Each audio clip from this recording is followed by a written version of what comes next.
Hello friends, how's it going? It's me, Betty Jean. We're gonna continue on this series that I started last year where I chat about palettes that I decluttered in the past. I want to say this is the fourth one I've done in the series. I've decluttered a lot of palettes in my day over my years of collecting makeup. You guys seem to really enjoy this series. I really enjoy this series. I think it's fun kind of walking down memory lane. It's really interesting, some of these palettes that I completely forgot existed. It's fun to kind of reminisce on where we were at in certain points of our lives when these palettes were relevant, and I just think it's fun to go through. I don't know as of this moment if this is going to be the last one of this series. I guess we'll just see how many we get through today. And I did want to let you know that I did recently do my 2021 eyeshadow palette collection and declutter, so if you want to see a really up-to-date recent declutter video, you can check that out. I uploaded it back in December. And before we get into this video, I did film this look, of course. It should already be up on my Instagram and TikTok by the time this video goes up. And let me just give you my jewelry details. My earrings today are from Spooky Doodle Club on Etsy, and my necklace and ring today are from Ana Luisa. Oh, and my fake bun today is from insert name here. You can use my non-affiliate code battybean for 10% off. All right, so yeah, let's just hop in and chat about these palettes that I decluttered in the past. Just gonna do a little scooch so I have room to insert pictures over here. Oh my gosh, I totally forgot about these. These are from Pixie. These were the Eye Effects eyeshadow palettes. We have the Hazelnut Haze and the Rosette Ray. Hazelnut Haze is that one that's more autumnally toned, and Rosette Ray has more of those pinky tones. I recall this formula not being bad. I'm pretty sure I did Instagram videos with these in the past. It was very just like a soft, buildable formula. It wasn't a crazy, impactful type of eyeshadow, but it was fine. It wasn't my cup of tea, but I could see certain people really enjoying it, especially if you like something a little more subtle, a little more buildable. These were good for that purpose, but these were not really meant for me. I forgot they existed. Aw, this one was cute. This was from Estico. They don't exist anymore. It was MOTD Cosmetics' sister company. They did lashes, and actually MOTD Cosmetics just recently announced that they're shutting down as well. So it's like double sad, but this was from Estico. It was a little quad in collaboration with Neon MUA, I believe. Yes, it was called the One Up Quad. I mainly decluttered this one just because I don't really keep quads around unless it's just full of super special shadows, which I don't know if I have any quads as of this moment, maybe one. I just don't really keep quads very much. But it was cute. The formula was nice. It built up fine. The shimmers were pretty. It just wasn't something I needed to keep around. I thought the theming of this was so cute though. I love the little one-up kind of feel, the video game aspect. This one is the Colourpop Stone Cold Fox. I do enjoy cool tones quite a lot when it comes to neutrals. I liked how it was arranged in different rows. We had kind of a rosy row into some browns, into some grays, into some taupes. I thought it was set up really pretty, and I do like Colourpop's formula. I'm a Colourpop fan. The main reason I decluttered this one was just I didn't need 30 pans of cool tone neutral, you know? I already have my favorite neutral palettes and I didn't really need to keep a giant one, but this was a really good palette, and I know this is a favorite amongst some people. This was the Colourpop and Candyland collaboration, the Colourpop Land palette. It was fine. It was definitely not Colourpop's best work. I don't know. Pastels are just not really their thing, and just the colors they picked for this, it was very random. Like we had really dark browns and then pops of light pastel, and it didn't work together very well. I don't know. It wasn't horrible, but it just wasn't really that fantastic. I almost kept it because it was cute, like the packaging, but I try not to keep things for packaging, so that's why I decluttered that one. It just was not my favorite. This one was the Colourpop Sailor Moon palette, and I did almost keep this one.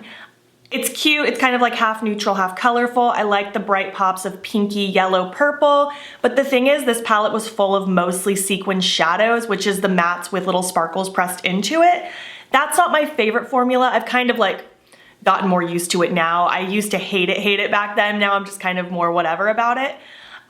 So that was the main reason I decluttered it. There was also, I think, 1 or 2 pressed glitters in here, and I just found myself not gravitating towards it. I feel like had this palette just been mattes and shimmers but with the same color story, I might have actually kept it around a bit longer, but as it stands, I did end up decluttering it and give it to a friend. This one, the Colourpop Wild Nothing palette. This one, I like the shimmers. I will start by saying that. The shimmers in this palette were really pretty. It was just so basic neutral with a couple pops of really pretty shimmer. I feel like had the mattes had a little bit more spiciness to it, like maybe a really deep green or just something else to add a little bit of something extra to it, maybe I would have wanted to keep it more, but it was just a little too basic for me. The shimmers in this palette were really, really pretty though. Next is the Coast to Coral palette from Colourpop. This one was cute. I feel like with monochromatic palettes, it has to still have enough variety for me to feel like I can do a multitude of looks, because sometimes the monochromatic palette thing, it tends to make every look the same, and that's kind of how I felt this one was. I felt like there just wasn't enough variety with the mattes that it allowed me to make that many different options, you know what I mean? I do like corally colors, but I just didn't love this palette enough to keep it around. I just feel kind of meh about it. Honestly, kind of forgot about that one. This one was the Colourpop Grandeur palette. They came out with like 3 florally artsy looking palettes. I really liked the Baroque. That one didn't end up getting sent to me, and I was gonna buy it, but then I talked myself out of it. I just decided I didn't need it, and I still stand by that. The Grandeur was okay. It was just mostly neutrals, you know? It was pretty. I felt glamorous with it, but it just wasn't enough for me to want to keep it. So there's that. I feel like we have just a lot of meh palettes going on right now. Okay, this next one is from MOTD Cosmetics. This is the Sugar and Sweets palette. It was cute for a pastel palette. Well, that was a weird way to phrase it. It was a cute pastel palette. I liked that there was pops of depth in here. We had a dark purple, we had a really dark brown, we had some things to add more depth and interest to it than it just being all pastel rainbows. The main thing I didn't like about this palette was the packaging, if I'm being honest with you. I'm not a fan of funky shaped packaging. I didn't love the truck shaped packaging. I get that it was cute and it went with the whole ice cream truck thing. It just wasn't for me. And then the formula on the inside wasn't bad, but it just wasn't so amazing that I felt the need to keep it. I have quite a few pastel palettes in my collection. I actually did a battle of the pastel palettes back in 2020 if you want to see that.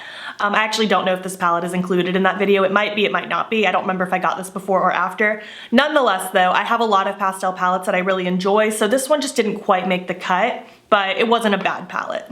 This one was the Urban Decay Stoned Vibes palette. This one was pretty. I liked the shimmers in here. They were really pretty dimensional toppery shades. The 4 mattes on the sides or whatever, they're just basic browns. They were nothing that interesting to me. The shimmers were really pretty. The main reason I decluttered this one was I felt like if I wanted to reach specifically for pretty shimmers, I should use that time to use my singles, because I have a hard time remembering to use my singles. That's one of my goals this year, is to use them more. And I felt like having this palette around, it would either end up the same as my singles that barely get used, or I don't know, I just didn't feel like I would use it enough. But it was really pretty. I did enjoy the formula of the shimmers in this particular palette. It was very different than what they usually do. This Urban Decay one, however, this was the Ultraviolet Palette. I do want to start by saying I did not hate this the way a lot of people hated this one. This palette got a lot of polarizing opinions on it. I didn't hate it. I didn't think it was awful. It just wasn't enough for me. It still stayed a little on the softer side. I wanted something a little bit more bold. It's one of those situations where the darkest shades in this palette were shimmers, and I preferred the darkest shades in a palette to be matte so that I can really deepen things up and do a lot of crease work. This didn't really do that for me. It was just not exactly my vibe, but I didn't hate this palette. I do feel like the basic browns in the beginning of the palette were a little unnecessary, but I didn't hate it as a whole. Okay, this next one is from Illamasqua. This was the Movement Artistry palette. Their formula is just very meh for me. It's not my favorite. I was curious to try it when they sent it to me, but it's just not really my cup of tea. It's similar to the Pixie formula in the sense that it's very just soft and slowly buildable, and it just doesn't really get the impact that I'm looking for. And the shimmers are very much on the soft side. They're not very bam, shiny in your face, and just because of that, it just wasn't really for me. Again, it's not a horrible palette, it just wasn't what I'm looking for in an eyeshadow palette. This one though, this was not a good palette for me. This might have been my least favorite palette I tried in 2020. I don't know if anything was worse than this, honestly. This was the e.l.f. J Kissa Palette, and I hate saying that I didn't like it because she's someone I used to watch a lot when I was learning how to do makeup.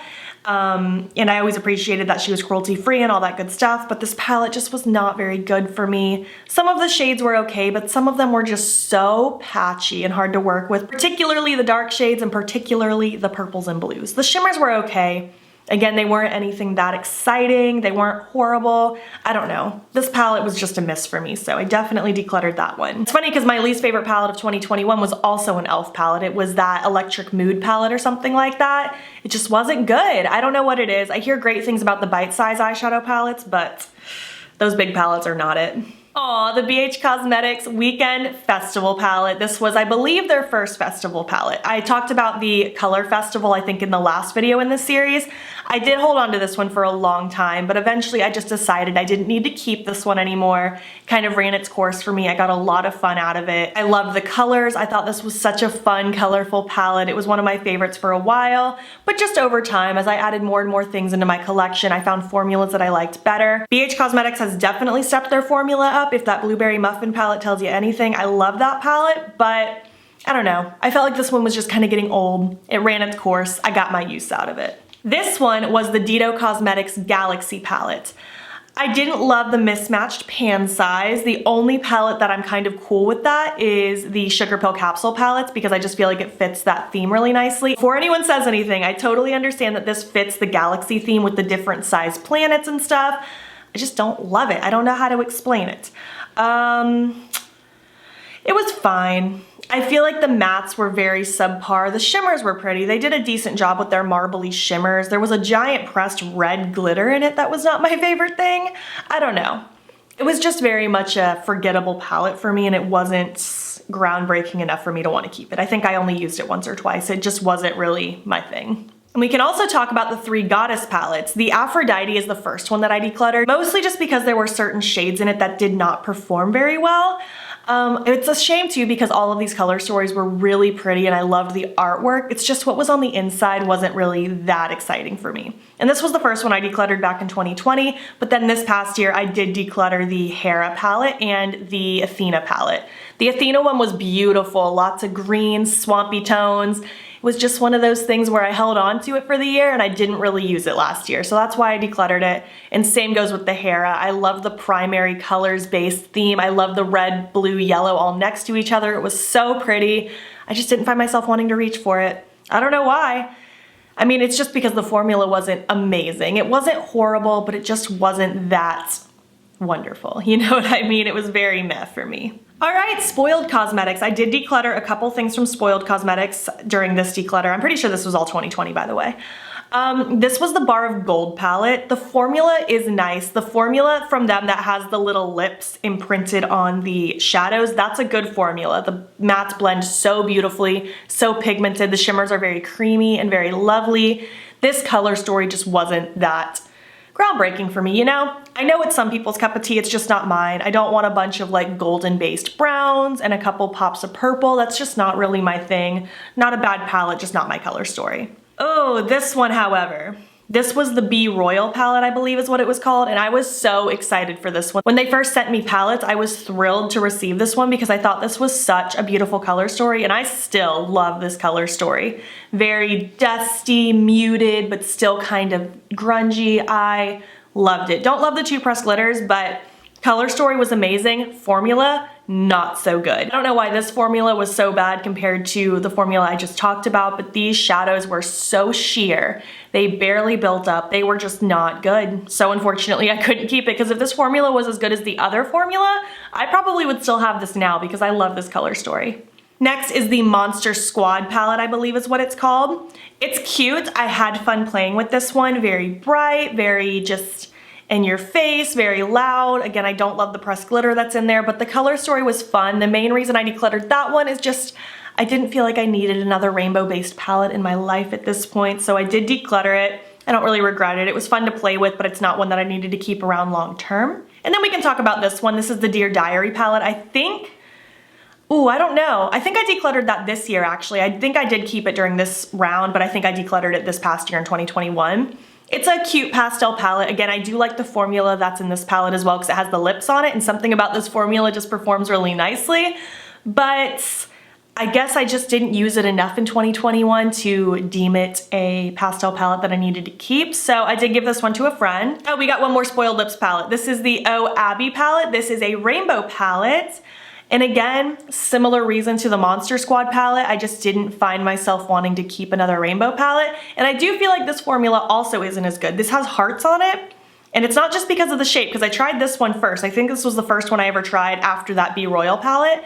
This one, it didn't build up enough. It definitely had a lot more pigment than the Be Royal formula, but this one does not build up as much as the other formula. It's very much a middle ground. So the fact that the formula wasn't that outstanding and I just didn't need another large rainbow palette, that's the main reason I didn't keep it. Actually, I think that's all the decluttered ones up until this point. So yeah, that's it. I hope you enjoyed this video. Again, if you want to see an up-to-date version of my declutter, you can check out my one from December, because at this point the series is officially closed, I guess, until I feel like picking this up maybe in a year, and we'll revisit the ones that I decluttered last year. I would love to hear your thoughts on these palettes. I've had fun doing this series. It took a while to go through this series. I think literally 4 videos deep to get through all of these palettes. I would love to know your thoughts though. Did you try any of these yourself? Are you still interested in any of these? Do you currently have any of these? Let's chat about them down below. If you made it to the end of this video, leave me a bear emoji. I know there's a few different kinds of bears. Leave me a bear emoji.